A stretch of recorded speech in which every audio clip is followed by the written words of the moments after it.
noite, dependendo do horário que você estiver acompanhando aqui nosso estudo. A você que está acompanhando esse grupo de estudos das obras de Leon Denis. Seja muito bem-vinda, seja muito bem-vindo. Nós te convidamos para fazermos a prece inicial, como é de costume. Nós agradecemos a Deus por essa oportunidade de estudos, que Leon Denis possa nos intuir no bom entendimento desta obra e que hoje tenhamos um estudo proveitoso, que ele possa nortear melhor os passos, as decisões de nossas vidas a partir do Evangelho de Jesus e dessas complementações feitas através da doutrina espírita.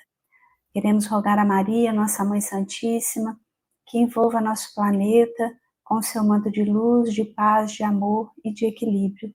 E pedimos que a nossa Mãe Santíssima possa abençoar nosso Brasil, o nosso país, principalmente aquelas famílias que estão em lugares de risco, de vulnerabilidade, que elas possam ser amparadas e socorridas em todas as suas necessidades.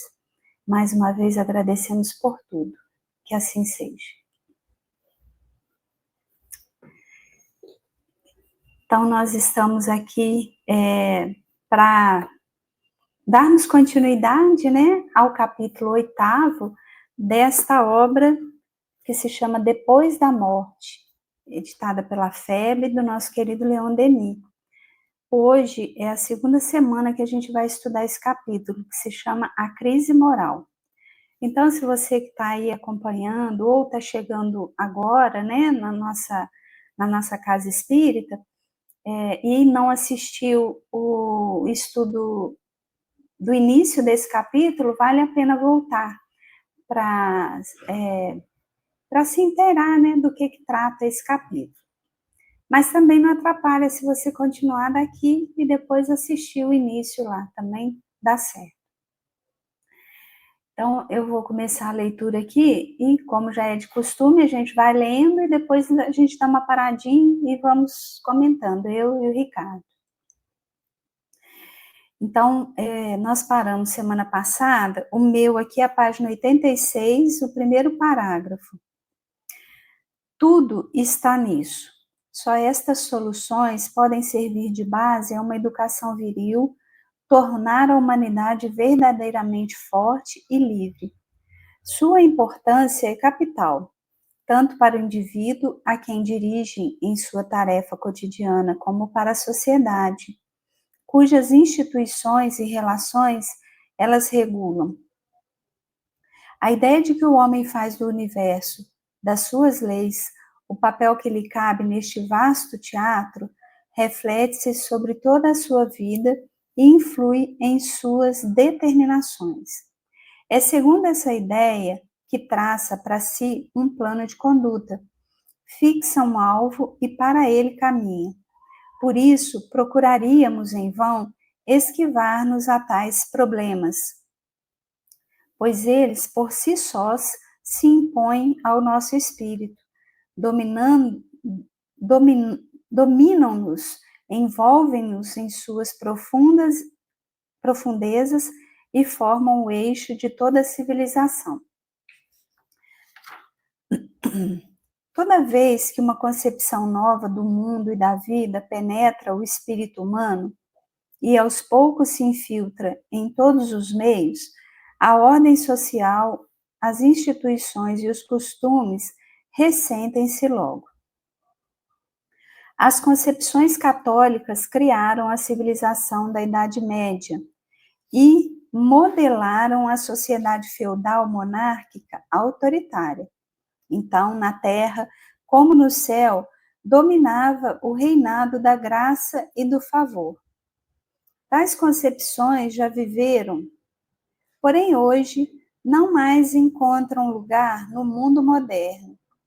Abandonando as velhas crenças, a época presente não soube substituí-las. O positivismo materialista e ateu não enxerga na vida mais que passageira combinação da matéria e da força. Nas leis do universo, somente vê um mecanismo brutal. Noção alguma de justiça, de solidariedade, de responsabilidade. Daí um afrouxamento geral dos laços sociais. Daí um ceticismo pessimista, um desprezo a qualquer lei e a qualquer autoridade que nos pudesse erguer dos abismos. As doutrinas materialistas levaram uns ao desânimo, outros à recrudescência da cobiça.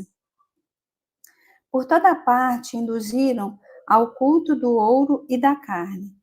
Sob sua influência, uma geração nasceu desprovida de ideal, sem fé no futuro, sem energia para a luta, sem perseverança nos atos, duvidando de si mesma e de todos. As religiões dogmáticas, conduzindo-nos à arbitrariedade e ao despotismo,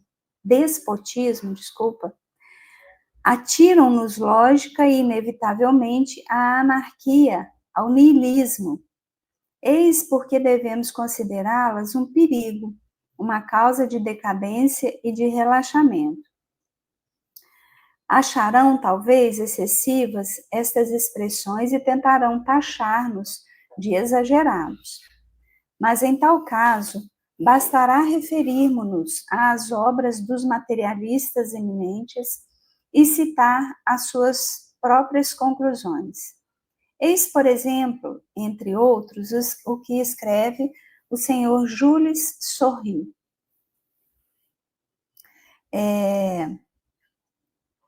Então, ele vai trazer aqui agora, né, o escrito desse autor.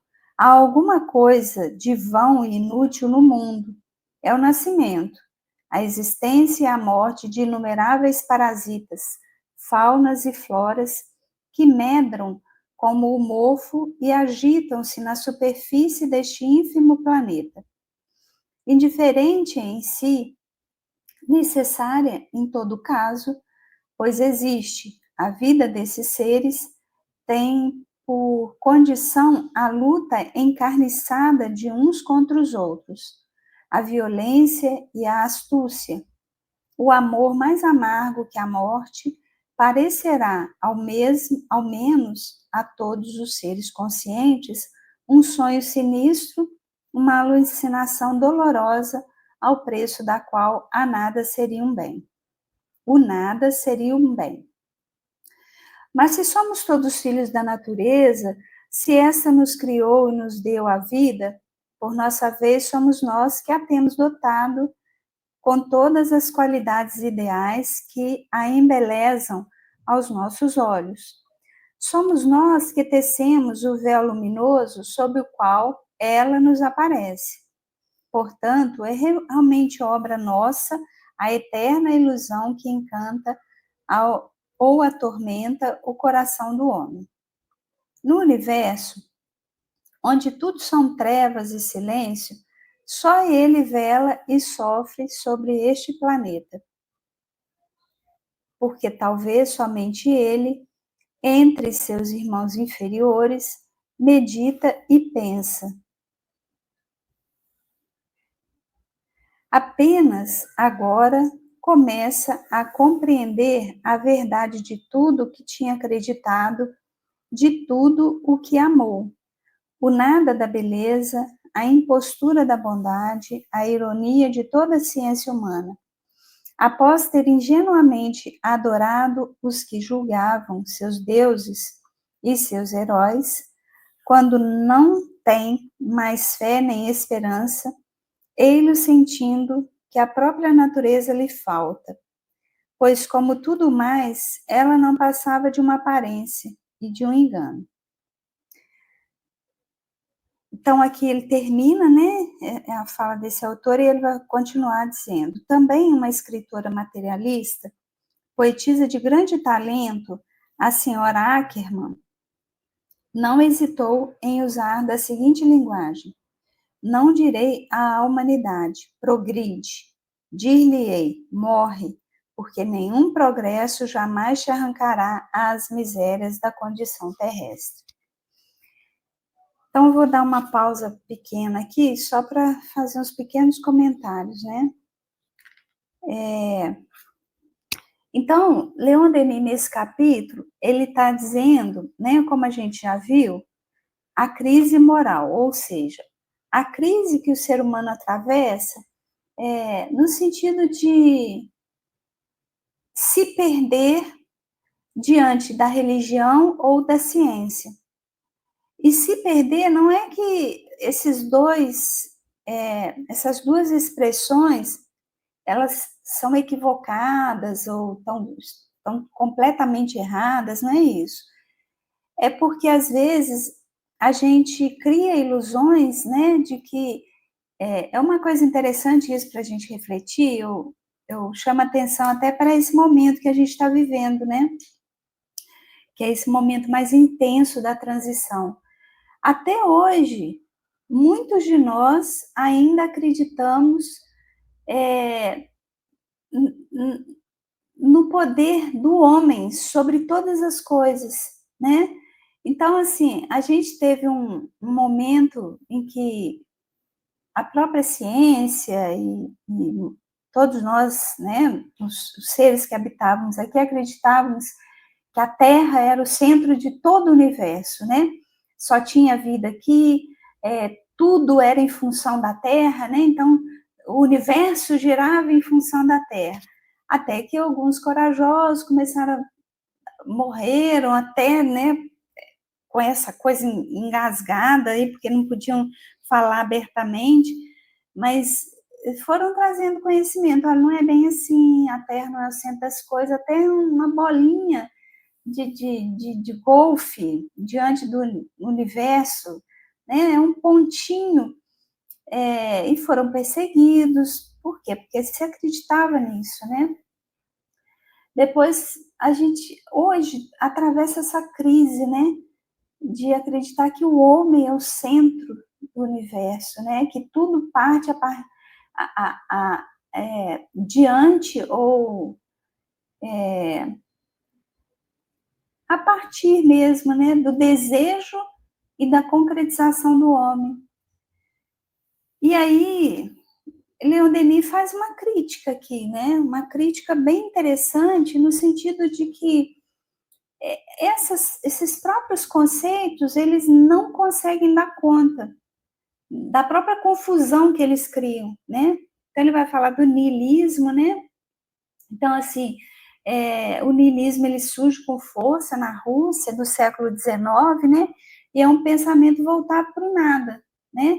Trocar uma estrutura moral, religiosa, por nada, né? Pela não crença nessas questões. Isso se dá por uma revolta também do próprio homem com equívocos da própria igreja, né? Igreja aqui no sentido não de uma igreja específica, né? Mas do próprio conceito de religião, né? Então, assim, é claro que tiveram muitos equívocos, muitos enganos, e até hoje o homem está se enganando dentro da religião. Mas isso não é motivo para a gente abandonar a fé em Deus, nesse ser supremo, no poder dele sobre todas as coisas, né? Isso não é motivo.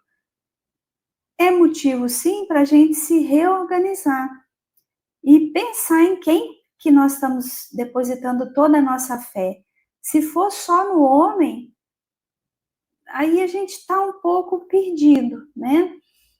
É claro que os homens estão aqui para evoluir, para trazerem conceitos bacanas, mas o homem ainda é muito falho, né, nos seus próprios conceitos. Então, ele traz um pouco isso aqui, ele retoma essas críticas, né, porque ele quer dizer dessa crise moral relacionada a essa fé cega do homem na religião, na ciência ou no nada.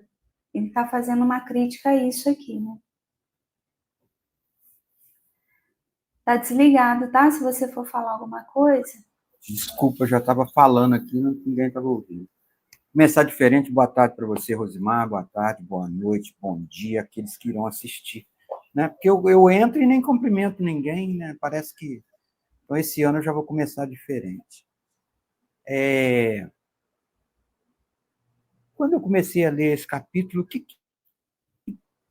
me pareceu? Você até falou aí, né, dos homens que se acham... O homem se acha o centro do universo.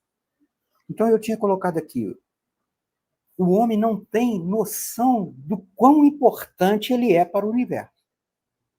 Ele é importante, ele não é o centro. Mas ele não tem noção do quanto ele é importante, de que ele faz parte. Ele acha que ele está no universo. Não. Mas ele faz parte desse movimento universal, desse movimento que vai levar o futuro da humanidade. São, assim, muita gente não sabe aonde que ele está no universo e quanto é importante as atitudes dele, né? Quantos homens, né, criam e estudam e trazem coisas em benefício universal, né? Mas quantos não entendem isso? Acha que eles... Quer dizer, cada um, de alguma forma, ele trabalha naquilo, né? Até aquele cara que planta, né? Porque vai alimentar, todos nós temos que nos alimentar, né? Então tem aquele agricultor que vai lá e capina, todo mundo tem a sua importância, mas ele não tem noção de quanto é essa importância, de que ele tem que trabalhar nesse sentido, né? Interessante isso.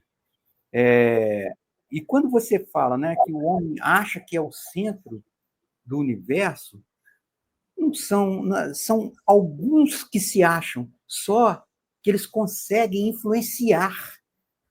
Olha só. Olha o que ele está cometendo aí. Porque aquele que não tem noção da parte dele nesse trabalho do universo, ele é fácil de se influenciar. Ele é um pouco mais fraco espiritualmente. Ele é influenciado por aqueles, né, que se sentem o centro do universo. É uma espécie de uma hipnose, é uma coisa espiritual, né? Outra coisa também, esses dois autores aqui, principalmente a dona aqui, a senhora Ackerman, ela fala, né? Não direi à humanidade, progride, dir-lhe-ei, morre, porque nenhum progresso jamais te arrancará as misérias da condição terrestre. Nossa, eu nunca vi dessa forma aqui. Isso aqui me mostra um pouco de revolta. Parece que eles não estavam em bons momentos. Talvez, né, depois tenham pensado, ou depois da morte, né, entenderam direitinho. Porque quando eu li essa frase aqui dessa senhora, o que eu lembrei que Chico Xavier sofreu tanto, doou tanto, foi tão altruísta, foi tão humilde, amou tanto e viveu uma vida feliz que ele só deixou saudade para a gente. A gente morre de saudade do Chico Xavier. A gente só sente amor por ele. O Brasil sofreu assim inexplicavelmente, quer dizer, inexplicavelmente assim, no modo de sofrer, porque a gente não expressa tanto os nossos sofrimentos, mas com a morte do Chico Xavier, com a morte, assim, com a ida dele para o mundo espiritual, ele deixou muita saudade da gente aqui, ele faz falta para nós, né? Aí você vê umas pessoas falarem desta forma, o que ela perdeu nessa encarnação dela de não fazer nada, não ajudar, porque uma frase dessa aqui, se ela influenciava muita gente a ouvia, ela levou muita gente a erro, a cometer um equívoco, né? De não acreditar em Deus, de não acreditar no progresso da humanidade, no progresso do espírito, no progresso dos planetas, no progresso universal. Né? Interessante, né? É interessante mesmo. E quando eu falo aqui, né, dessa questão do homem, né, ele se achar, não tô querendo voltar aquele conceito lá do antropocentrismo, né, que é lá da Idade Média, né, mas é como se a gente estivesse resgatando aquilo, né, no sentido, assim, de que alguns, como começa esses conceitos muito materialistas, né, essas ideias muito materialistas, é como se o homem tivesse no controle de tudo. Mas foi muito bom você trazer isso, de que nós somos muito responsáveis por tudo que acontece. Porque o que a gente faz de bom ou de ruim interfere, sim, no próprio universo, né? A gente sabe que o bater de asas de uma borboleta traz toda né, uma alteração aí de várias questões, né? Então, como o homem não iria participar disso? Mas essa fé muito grande de que o homem tem o poder para destruir tudo e que o que ele está fazendo, isso deixa a gente muito angustiado, né? Então, eu estou reforçando isso aqui, porque semana passada eu falei muito sobre isso, e hoje eu voltei dizendo, mas não no sentido de que, né, colocar esse homem no centro do universo, mas com muito poder.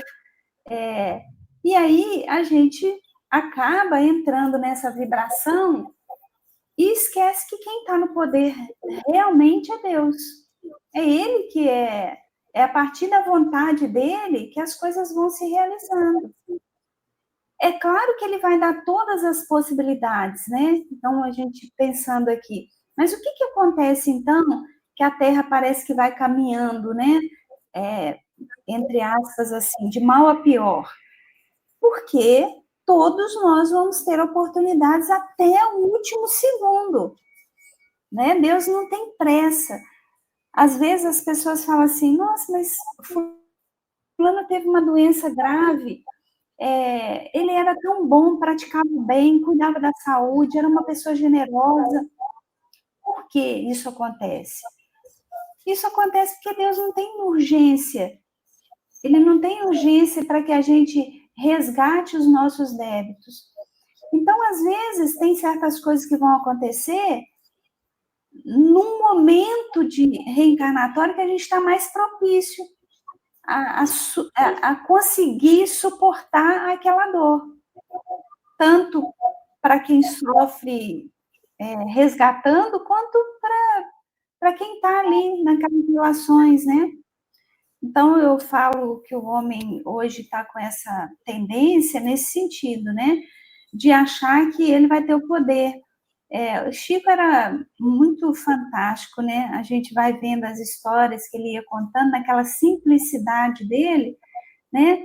E ele às vezes perguntava, Chico, você acha que vai ter uma nova guerra mundial, uma terceira guerra mundial, e o planeta Terra vai acabar? Aí ele falava, olha, nosso irmão Emmanuel está aqui, com aquele jeitinho mineiro dele, né? Dizendo assim, que se o planeta Terra acabar, já tem outro pronto para a gente. Não vamos ficar sem lugar para reencarnar, não. Olha que sabedoria, né? Então, assim, isso que Leon Denis está trazendo é importante, mas que a gente não se desespere, não fique pessimista diante disso, porque não é o homem que vai determinar para onde que as coisas vão se conduzir. É claro que a gente vai, sim, assumindo compromissos, né? Ou individuais, ou coletivos, mas a evolução, ela está nas mãos de Deus também, né? É isso aí. Então, vou continuar. Ah, desculpa, você quer falar? Não, não quero não, não quero não. Então, vou continuar aqui. Tais ideias não são compartilhadas somente por alguns escritores. Graças a uma literatura que desonra o belo nome do naturalismo, por meio de romances, de folhetins sem número, essas mesmas noções penetram até aos mais obscuros ambientes. Vista esta opinião de que o nada é preferível à vida, pode alguém se admirar de que o homem se desgoste da existência e do trabalho? Poderá recusar-se a compreender por que o desânimo e a desmoralização se infiltram pouco a pouco nos ânimos? Não, não é com tais doutrinas que se inspirará aos povos a grandeza da alma, a firmeza nos maus dias, a coragem na adversidade. Uma sociedade sem esperança, sem fé no futuro, é como um homem perdido no deserto, como uma folha seca que vagueia à afeição dos ventos. É bom combater a ignorância e superstição, mas cumpre substituí-las por crenças racionais. Para seguirmos na vida com passo firme, para nos preservarmos dos desfalecimentos e das quedas, é preciso uma convicção robusta, uma fé que nos eleve acima do mundo material. É necessário ver-se o alvo e, para ele, nos encaminharmos. A mais segura arma no combate terrestre é uma consciência reta e esclarecida. Mas, se nos domina a ideia do nada, se acreditamos que a vida não tem sequência e que tudo termina com a morte, então, para sermos lógicos, cumpre sobrepor a qualquer outro sentimento o cuidado da existência material, o interesse pessoal. Que nos importa um futuro que não devemos conhecer? A que título falar-nos-ão de progresso, de reformas, de sacrifícios? Se há para nós somente uma existência efêmera, nada mais nos resta fazer do que aproveitar a hora atual, gozar-lhe as alegrias e abandonar-lhe os sofrimentos e os deveres. Tais são os raciocínios em que forçosamente terminam as teorias materialistas. Raciocínios que ouvimos formular e vemos aplicar todos os dias em nosso círculo. E desordem não serão de esperar como consequência dessas doutrinas no meio de uma civilização rica e já muito desenvolvida no sentido do luxo e dos gozos? Entretanto, nem todo o ideal está morto. A alma humana tem ainda, algumas vezes, o sentimento de uma miséria, da insuficiência da existência presente e da necessidade da sobrevivência. No pensamento do povo, uma espécie de intuição subsiste. Iludido durante séculos, o povo tornou-se incrédulo a todos os dogmas, mas não é cético. Vaga e confusamente crê, aspira à justiça. E esse culto da saudade, essas manifestações comoventes do 2 de novembro, que impelem as multidões para junto dos túmulos dos mortos, denotam também um instinto confuso da imortalidade. Não, o povo não é ateu, pois crê na justiça imanente, como crê na liberdade, porque a justiça e a liberdade existem pelas leis eternas e divinas. Esse sentimento, o maior, o mais belo que se pode achar no fundo da alma, esse sentimento salvar-nos-á. Para isto, basta fazer compreender a todos que esta noção de justiça gravada em nós é a lei do universo que rege todos os seres e todos os mundos, e que por ela o bem deve finalmente triunfar do mal e a vida sair da morte. Ao mesmo tempo que aspira à justiça, busca o ente humano vê-la realizada. Procura-a no terreno político como no terreno econômico, no princípio de autoridade. o poder popular começou a estender sobre o mundo uma vasta rede de associações operárias, um agrupamento socialista que abraça todas as nações e, sob um só estandarte, faz ouvir por toda parte os mesmos apelos, as mesmas reivindicações. Aí, ninguém se engane, ao mesmo tempo que um espetáculo cheio de ensinamentos para o pensador, uma obra repleta de consequências para o futuro. Inspirada pelas teorias materialistas e ateias, ela se tornaria um instrumento de destruição, porque sua ação resolver-se-ia em tempestades violentas, em resoluções dolorosas. Contida nos limites da prudência e da moderação, ela muito pode para a felicidade humana, que um raio de luz desça a esclarecer essas multidões em trabalho. Que um ideal elevado venha reanimar essas massas ávidas de progresso. E graças a tal benefício, veremos todas as antigas pátrias, todas as velhas formas sociais se dissolverem e se fundirem em um mundo novo, baseado sobre o direito de todos, na solidariedade e na justiça. Então, vou dar uma paradinha aqui, antes de ler o trechinho final aqui. Então, assim, eu penso que tem um ponto importante, né, a refletir.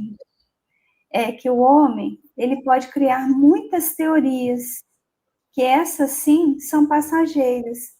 Então, às vezes, a gente se apega muito a isso, né? Surgiu uma teoria, a gente começa a brigar por ela, a achar que ela é a única, que ela é a última. E teorias são criações, né? Criações do homem para tentar trazer algo de diferente, né? E as teorias são criadas com várias intenções. Então, às vezes, tem alguns que criam teorias por vaidade, né? Aí eles contradizem tudo o que foi dito, porque o ego vai ficando tão inflado que aí eles se perdem. E aí eles passam a achar que nada que veio antes tem valor, que só a teoria que ele cria que tem valor, né? Outros criam para ajudar a compreensão daquelas teorias que já estão ali. Então, existem aí, né, esses fatores que vão influenciando a gente, né? Mas é preciso entender que essas teorias, essas sim são passageiras. Mas a única coisa realmente absoluta é a lei de Deus. Essa não muda, essa não se altera e essa não vai passar, né? Ela é uma lei que vai reger a nossa evolução. E ainda, né, conforme eu já disse, a gente ainda acredita que é o homem que vai conduzir a transição, a transformação do mundo. Nós estamos participando dela, nós estamos participando dessa transição. Quem se adaptar ao novo, a essa nova forma de existir, é claro que vai dar continuidade, né? Qual que é a nossa verdadeira destinação? A única coisa que a gente precisa ter clareza é que nós estamos aqui para evoluir e para nos transformarmos em co-criadores com Deus nas obras divinas, né? Então, quais são essas obras? Nós vamos ajudar a construir planetas, mundos, galáxias, universos. É isso que Deus está esperando. Mas, para isso, a gente precisa começar do micro. Eu primeiro preciso aprender a me construir como ser humano. A gente está aqui para aprender a viver a nossa humanidade. Se a gente não aprender o mínimo, que é respeito, cuidado, atenção, fraternidade, a gente não vai conseguir construir o macro, né? A gente tem que começar desse micro. Então, nós somos, sim, estamos aqui, com certeza, participando dessa transformação do planeta. mas os desígnios são dados por Deus. É preciso que isso fique muito claro, né? Senão a gente vai continuar achando que, dependendo do político tal que ganha uma eleição, o mundo acabou. Dependendo do religioso tal que conduz a crença, tudo acabou, né? Ou então tudo vai dar certo. Nós, como seres humanos, somos limitados, independente de onde estivermos. No campo político, religioso, científico, nós somos limitados. Isso que a gente tem que ter assim, muita clareza. Eu acho que isso que o capítulo está me mostrando aqui. Eu não sei se você tem outra visão, né, desse capítulo, que Leon Denis tem muitas possibilidades de interpretação, né? Mas eu fico aqui com essa visão de limitação aí Perfeito, do homem. perfeito isso que você falou. E quando eu li essa parte, né, fazendo um estudo aqui, me veio assim o pensamento assim, se o materialismo imperasse, haveria uma desordem. Por quê? Primeiro, ninguém era responsável por nada. Aí teria que viver intensamente, intensamente, porque acabaria a vida acabaria, não teria preparo para futuro nenhum. Então, vamos aproveitar o momento. Então, eu acho que isso seria uma desordem universal. Não teria lei, não teria nada. Cada um pegando o melhor, aquele que tiver um exércitozinho dele lá para protegê-lo, entendeu? Seria uma coisa sem sentido algum. Aí, a gente pensa, Leon Denis falou isso aqui anteriormente, quando vem alguma coisa nova, a humanidade ressente, né? Preste atenção na questão da Inquisição. Olha o que envolveu aquilo ali. Aquele que tinha raiva de alguém era só falar, olha, isso aí ele não acredita em Deus, ele nada, ia lá, tomava as posses que a pessoa tinha, era uma coisa do mal contra o bem. Então, seria uma loucura, né? Outra coisa, quando ele fala aqui, no pensamento do povo, uma espécie de intuição subsiste.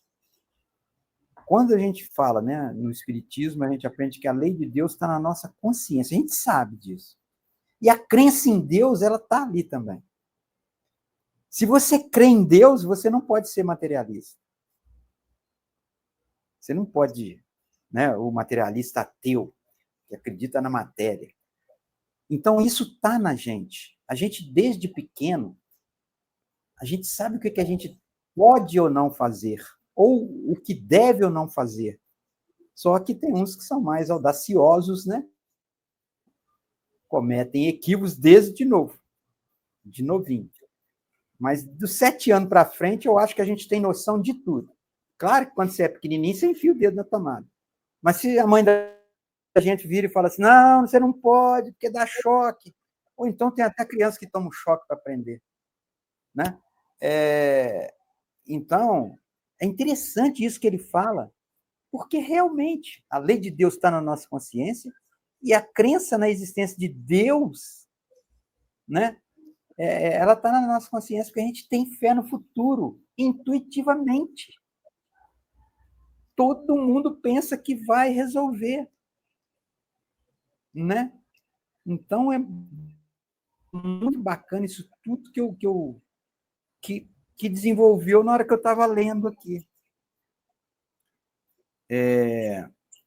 Aí, quando ele fala, para isto, basta fazer compreender a todos que esta noção de justiça gravada em nós, quer dizer, se a gente colocar isso para as pessoas, a humanidade tende a melhorar. Entendeu? Porque isso está na gente, está no nosso espírito, né? Está na nossa mente, de encarnados também. Né? E é a lei do interessante. universo. Ele fala que é a lei do universo. Ele fala que é a lei do universo aqui, Leon Denis. Né? Essa coisa, essa noção de justiça, isso tudo, faz parte. Pode falar. Desculpa, é porque está travando aqui, aí dá a impressão que você parou de falar. Não sei se a minha internet está com problema ou é a sua. Aí por isso que eu interrompi. Porque ele vai falar: uma sociedade sem esperança, sem fé no futuro, é como um homem perdido no deserto. A mais segura arma no combate terrestre é uma consciência reta e esclarecida. Que eu acho que é isso que você trouxe, né? Que a gente tem tudo na nossa consciência. A gente já sabe discernir o bem do mal. E é interessante que Leon Denis vai falar isso aqui no século XIX, né? E a gente vai vendo que até hoje o homem ainda não conseguiu se encontrar com a sua própria consciência. Então, esses adoecimentos que a gente vai vendo e que estão descritos em Kardec, né, que isso seria um fator importante para a gente olhar a transição planetária acontecendo, né? Os adoecimentos psíquicos, as depressões, ansiedades e as pessoas aí com essa falta de vontade de viver, né?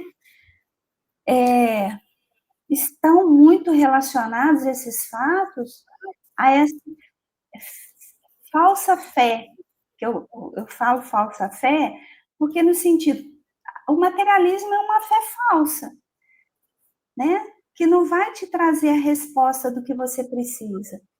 Mas também a gente vai vendo que muitas das pessoas que sofrem esses distúrbios estão em templos religiosos. Então, a gente precisa retomar essa ideia que não é o fato de eu estar num templo, mas de eu construir um templo dentro de mim. Eu preciso encontrar essa divindade dentro de mim. Não adianta eu só me fazer presente. Eu tenho que buscar essa presença de Deus dentro de mim. Porque senão a gente não consegue sair desse processo de adoecimento também, né? Então, assim, a fé em Deus, ela não pode ser simbólica. Simbólica nesse sentido. Nossa, mas quantas pessoas estão frequentando templos religiosos e mesmo assim tem, né, pensamentos aí, ideias que não são condizentes com o que Jesus veio trazer para a gente, né? Que é de preservar a vida, cuidar da vida. Porque não é essa a questão. A gente precisa, sim, frequentar um templo religioso, ter uma crença. Isso, a própria ciência já tem estudos comprovando que trazem fatores protetivos. Mas não é o fato da frequência, mas o quanto eu transformo aquilo na minha vida cotidiana, quanto que aquilo é transformador para a minha vida cotidiana.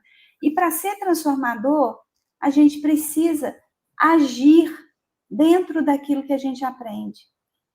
Então, é o que a gente fala. A oração é importante, o estudo é importantíssimo, mas a ação é que vai determinar a mudança. Então, é o bem que nós fazemos que vai trazer esse Deus que está em nós para o externo, né? Para aquilo que é de verdade necessário para a gente se melhorar. Então, é bacana isso que você trouxe. Uhum. Então, vou ler aqui o finalzinho, já estamos quase encerrando aí o tempo, né?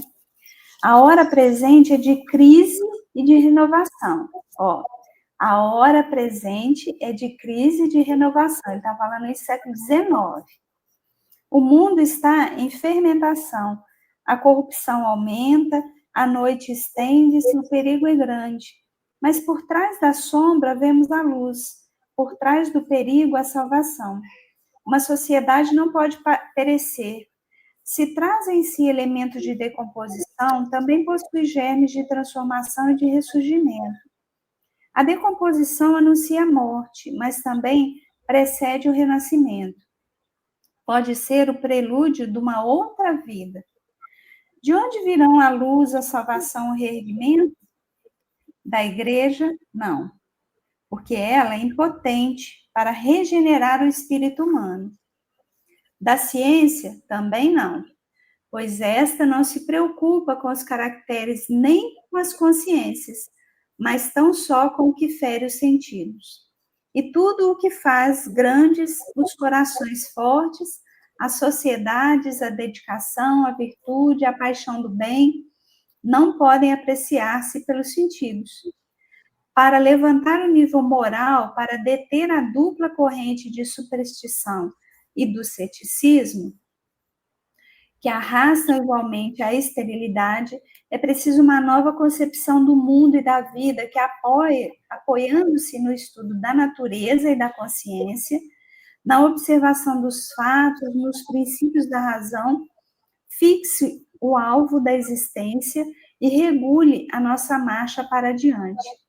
O que é preciso é um ensino do qual se deduza um incentivo de aperfeiçoamento, uma sanção moral e uma certeza para o futuro. Ora, essa concepção e esse ensino existem já e vulgarizam-se todos os dias. Por entre as disputas e as divagações das escolas, uma voz fez-se ouvir, a voz solene dos mortos.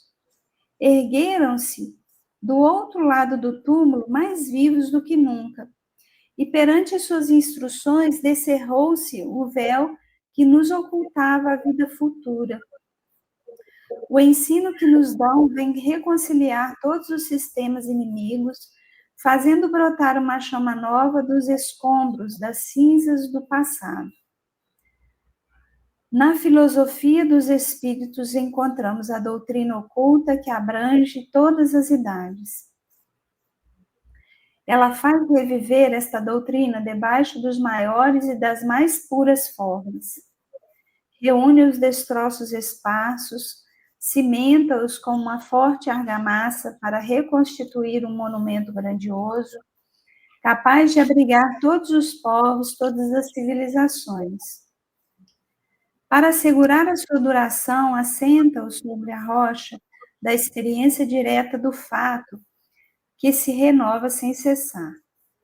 E graças a ela, eis que se desenrola aos olhos de todos, na espiral infinita dos tempos, o drama imenso da vida imortal, com as existências inumeráveis e os progressos incessantes que se reserva a cada um de nós na escala colossal dos mundos. Tal doutrina poderá transformar povos e sociedades, levando claridades a toda parte onde for noite, fazendo fundir ao seu calor o gelo e o egoísmo que houver nas almas, revelando a todos os homens as leis sublimes que os unem nos laços de uma eterna solidariedade. Estabelecerá a conciliação com a paz e a harmonia.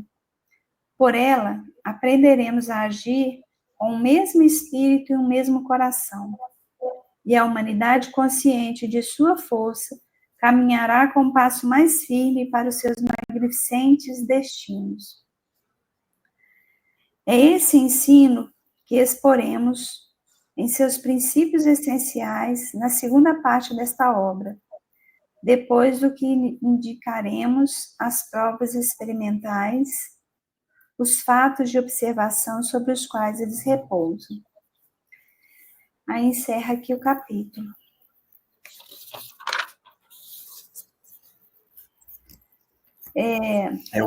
O Leon Denis, ele mostra para a gente o mal e mostra o remédio.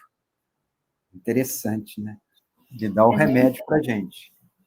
É verdade. É bem bacana isso. É preciso passar pela crise, né? E por quê? Porque nós somos devedores, né? É só por isso. A gente tem que passar por essa crise porque nós somos devedores, né? Por que surge a crise, por exemplo, na velhice, né? Porque a gente foi vivendo a vida sem pensar nesse momento que ia chegar, né? E aí surge a crise do que eu poderia ter feito, o que eu deixei de fazer. Quando a gente tem mais consciência, essa crise ela não surge de forma tão intensa como alguns relatam, né? Então, a crise ela é tão mais intensa quanto menos a gente se absorve da necessidade da gente ter essa conexão com essa lei de Deus, né? Então, tudo isso que acontece está previsto, não tem nada fora do rumo, porque tem um Cristo no leme desse comandando sob a orientação de Deus. Então, não é uma mercê da nossa própria sorte.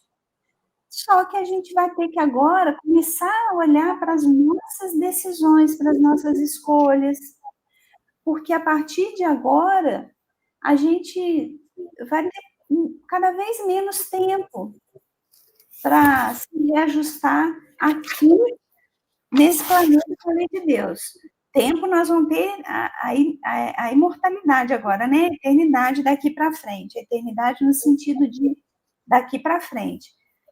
É igual a gente falou, Deus não tem urgência.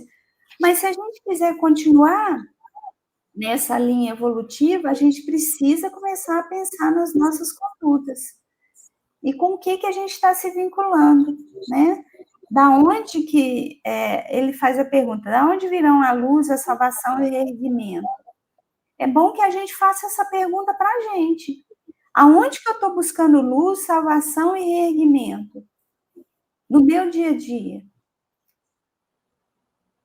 É na busca pelo dinheiro? É na busca pelo poder? É na busca pela... Em que eu estou buscando? Né? Porque aí a gente vai ver se a gente está buscando em algo sólido, que tem força ali para nos dar aquilo, ou se a gente está buscando em algo perecível, que a qualquer momento pode se perder, né? Então, é importante. Agora, a gente deve agir conforme o que é certo, e não conforme o líder do momento, né? A gente tem muito essa coisa de eleger né, os líderes, vamos dizer assim. Onde a gente vai, a gente tem essa propensão, né? Não quer dizer que a gente não possa pegar exemplos. A gente aqui, por exemplo, cita o Chico Xavier o tempo todo, né? Para a gente, ele foi uma pessoa importante, um espírito importante. Para mim, para você, ele deixou exemplos que são muito significativos para aquilo que a gente busca. Eu não estou dizendo isso. Só que quando a gente começa a eleger muito, né? Aonde quer que a gente vai, tem um líder ali que vai guiar os nossos passos. Não é assim.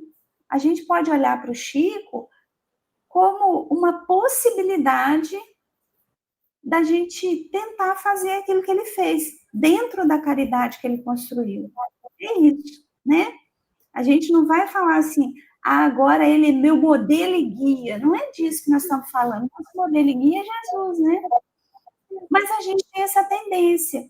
Então, a gente escolhe um político de estimação, a gente escolhe um pastor de estimação, a gente escolhe um palestrante de estimação, para a gente falar da nossa doutrina também, um médium de estimação, né? Então, aí a gente fica nessa fé cega. Um cientista de estimação, né? E se esse cientista casou com a nossa fé religiosa, nossa, tudo que ele fala vira lei. A gente precisa ter cuidado com isso. Os homens, todos nós ainda nos equivocamos, temos preconceitos. Então, a gente precisa tomar cuidado com isso. Só para eu fechar minha fala aqui, para você fazer seus comentários, tem um filme que se chama A Cabana. Eu gosto muito desse filme, eu já assisti ele várias vezes, cada vez que eu assisto, eu me emociono, eu descubro uma coisa nova, tem muita coisa ali para a gente aprender. Tem coisas que dentro da doutrina espírita, ele vai por um outro caminho, que ele tem uma outra linha de fé, né? Mas nós não estamos falando disso, a gente está falando do que a gente pode tirar de mensagem, né? E tem um diálogo que é tão bonito, que é assim, a personagem que faz o papel de Deus, né? Ela conhece um menino, o menino que é a personagem principal do filme. E aí ele sofre muito, ele sofre demais. E aí ela chama ele um dia, ele tinha passado por um constrangimento muito grande, ela vendo aquele sofrimento, ela chama ele e fala assim, meu filho, a gente não precisa aceitar tudo. Aí ele fala, mas o que eu devo fazer? Ela fala, conversa com Deus. É lindo esse diálogo. Aí aparece logo em seguida a cena, ele entrando num templo religioso com os pais, indo conversar com o líder religioso. Ele entendeu tudo errado. Era para ele ter uma conversa íntima com Deus. E aí, ele era uma criança, né? Então, a gente tem que levar isso em conta. Eu estou trazendo essa história para dizer que nós, adultos, fazemos isso. Nós elegemos os deuses ainda, infelizmente, né? E aí, quando ele vai conversar com esse líder religioso, tudo desanda, porque aí o pai escuta a conversa, fica mais revoltado ainda, e aí tudo começa, aí cada um vai assistir o filme, que eu não vou contar aqui, né, para não estragar aí a surpresa que ainda não viu. E aí o que ele faz? Ele toma birra do líder religioso, ele toma raiva do líder? Não, ele toma raiva de Deus. Aí ele toma raiva de Deus. Olha como é que nós somos complexos, né? Então, eu trouxe isso só como exemplo aqui, que eu achei que tem a ver com o capítulo. Muito legal. Agora, só vou falar uma coisinha aqui, porque eu li aqui também. Né? Desde quando eu me tornei espírita, aquela questão 456 do Livro dos Espíritos, ela me atormentava, né? Que é os espíritos, o Kardec pergunta se os espíritos nos influenciam, aí a resposta dos espíritos que, de ordinário, são eles que vos dirigem. Mas aí eu levei para o lado do mal. Falei, nossa senhora, eu estou à mercê dos espíritos do mal. Você bem sabe que há pouco tempo agora que eu coloquei, entendi que influencia, mas influencia o bem e o mal. Você que vai escolher para onde você vai. Você tem um livre-arbítrio. Ou você vai ser influenciado por mal se você estiver vibrando na sintonia dos espíritos ignorantes, né, vamos dizer assim, ou dos espíritos do bem, que te influenciam para o bem. Aí, quando fala aqui, ó, uma sociedade não perece, não pode perecer.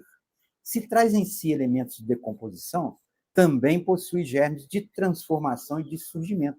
A gente sabe muito bem que quando uma floresta pega fogo, quando ela volta exuberante, muito mais bonita do que ela era. É a natureza fazendo a transformação. Então, eu achei interessantíssimo isso aqui para comparar com essa questão 456. O resto, você já comentou tudo aí, eu não tenho nada a acrescentar. Muito bom esse capítulo, né?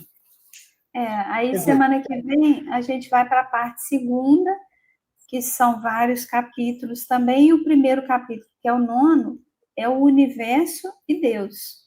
Então a gente já vai deixar aí esse convite para quem quiser ou participar com a gente aqui ao vivo, né? Manda uma mensagem, que vai ser um prazer. É sempre bom a gente ter, né, essa parceria aí, né? Porque às vezes a gente faz a leitura e a gente vai depreender aquilo que chamou a atenção para a gente. Então, às vezes, outras pessoas no grupo também podem ter outras percepções e aí vão contribuindo. Fica aí o convite para quem quiser participar ao vivo aqui com a gente, né? É gravado Então, não precisa ficar preocupado que não vai ao vivo para o YouTube, né? Se precisar, depois a gente edita alguma questão que possa não ter ficado de acordo aí, né? Estou trazendo isso só porque às vezes alguém fica receoso de participar, achando assim, eu posso falar alguma coisa e essa coisa eu não querer que vá para o YouTube, não tem problema nenhum, a gente recorta, né, edita e, e coloca só o que a pessoa quiser, claro. Tranquilo. Mais alguma coisa? Não, só isso mesmo. Então tá. Então eu vou encerrar com a nossa prece aqui. Uma boa tarde, uma boa noite, um bom dia a todos aí, né, que irão assistir.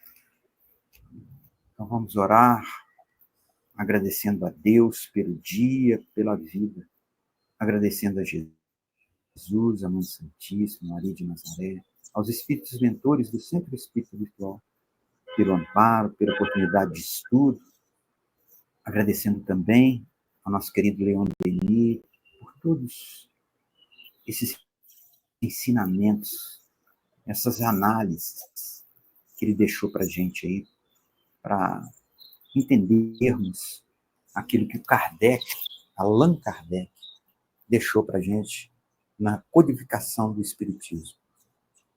Que nós possamos estar juntos aqui novamente, na próxima quinta-feira, neste mesmo horário, para mais um estudo, e que a Mãe Santíssima, Maria de Nazaré, possa abençoar os lares daquelas pessoas que irão assistir esse estudo aí no YouTube. E sempre agradecidos por tudo. Que assim seja. Que assim seja.